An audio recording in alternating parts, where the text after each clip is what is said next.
శివుడు లేని వేళ పార్వతమ్మ సిన్నబోయేనే శివుని బొమ్మ మూడు కన్నుల వాడి ముద్దుల గుమ్మ పువ్వులతో పూజల్ని పొందేనమ్మా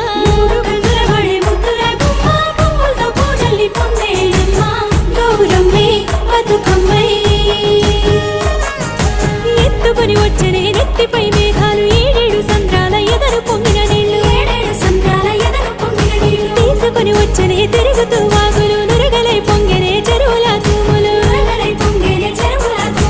ఉత్తరం దక్షిణం నువ్వెక్కిపోతుంటే తంగేడు బొమ్మలు బంగారమై చూస్తే